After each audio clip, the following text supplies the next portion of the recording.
There's a feeling I get every time I hear that Ravenwood theme again. That gentle harp, the violin melody, that unmistakable chorus that whispers, "You are home." For many of us, Wizard101 wasn't just a game. It was a digital childhood. It was running through Old Town with your cousin on a Saturday morning. It was farming the Kraken for a one-day mount. And it was thinking Malistaire was the scariest villain in the world. And at the center of all of that was the story of Arc 1. This is a video essay about why Arc 1 of Wizard101 is not only the most nostalgic and beloved arc, but also the best written, the most focused, the most coherent, and yes, slightly better than even the ambitious, brilliant Arc 2. Let's talk about archetypes, world building, villainy done right, and why the original Spiral still holds up better than any content that came after it.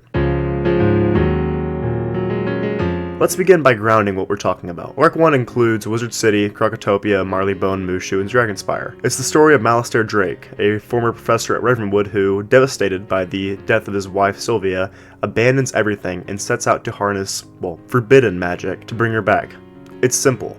It's tragic and it's Shakespearean. And for a game that's marketed towards kids, it's surprisingly mature. What Arc 1 does that no other arc really nails is balance between levity and drama, simplicity and mystery, and archetype and originality. Let's be real, Wizard101 is at its best when it's keeping things clear.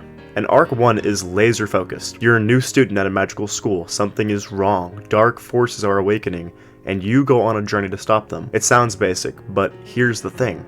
Basic isn't bad. Basic is timeless. Arc 1 taps into classic fantasy tropes, the Chosen One, the Fallen Mentor, the Elemental Trials. Each world you visit is a spin on a familiar setting. Ancient Egypt and Krokotopia, industrial London and Marleybone, feudal Japan and Mushu, the war-torn hellscape of Dragonspyre. And yet, none of it feels recycled. Why? Well, because Arc 1 doesn't try to reinvent the wheel, it just makes the wheel really fun to roll. The clarity of the quest structure, the satisfying boss fights, the readable stakes, every step of the way you know what you're doing and why it matters. Malistaire works because he's personal. He's not an interdimensional god and he's not a metaphor, he's a man in grief. A widower who used to be a teacher. That hits different when you're 11, and the equivalent to your math teacher just raised the dead. He's written with restraint, he appears in cutscenes, taunts you, and he's always just out of reach. You slowly piece together what he's doing, and by Dragonspyre, you understand him, even if you don't agree. It's that emotional spine that makes Arc 1 so much more resonant than anything that came after. Contrast that with Arc 4, where the villain is nothing, or even Arc 2, where Morganth's motivations shift every few worlds. Malistaire's story, it's tragic and tight. He had everything. He lost it, and now he is losing himself. And I want to linger here for a second because I think Malistaire gets misunderstood. And I'm not saying he's right, but I am saying he's not entirely wrong either. Think about it. He wasn't trying to take over the Spiral. He wasn't doing it for glory. He wasn't trying to become a god like later villains. He just wanted his wife back. Sylvia Drake, the life professor. His other half, his entire world. And in the universe of Wizard101, where necromancy, astral magic, and communication with spirits are actual fields of study, can we really say his grief-fueled plan was beyond comprehension? This is a universe where we summon the dead all the time, where we ride between broomsticks and travel between worlds. Malistaire's tragedy is that he looked at all that power and asked, why not me? Why not her? And there's something deeply human about that.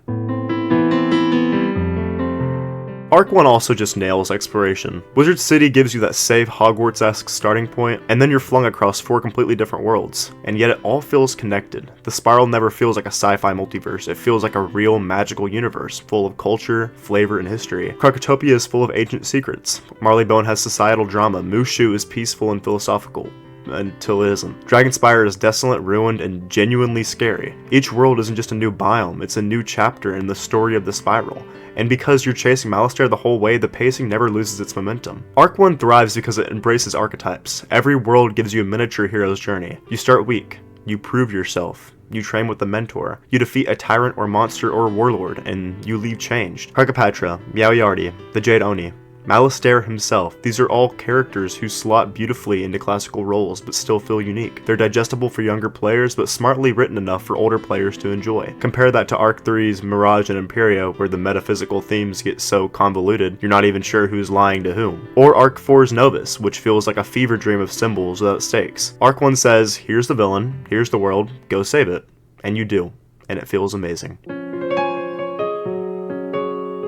Let's compare. Arc 2 is incredible, don't get me wrong. Zafaria introduces Morganth's arc, Avalon is beautiful, Azteca has really intense stakes, Chrysalis is maybe a little bloated, but it's still ambitious. Morganthe herself is compelling if a bit overexposed, and Arc 2 overall deserves its praise, but it's also where Wizard 101 begins to overcomplicate itself. Long dungeon crawls, abrupt tone shifts, strange lore drops. Arc 2 is big, but it sometimes feels tiring. Arc 3, it feels like the writers were maybe a little bored. Polaris is fun. Mirage is mysterious. Imperia tries to go a bit more meta, but forgets to make sense. The Spiral doesn't really feel as grounded anymore. It feels like a fantasy of fantasy. Arc 4 is the weakest though. It's a thematic mess, it's a kind of a grind fest, it throws out the feeling of wonder and replaces it with modern allegory and pacing that really never lets you breathe. Only Arc 1 feels like Wizard 101 in its purest form.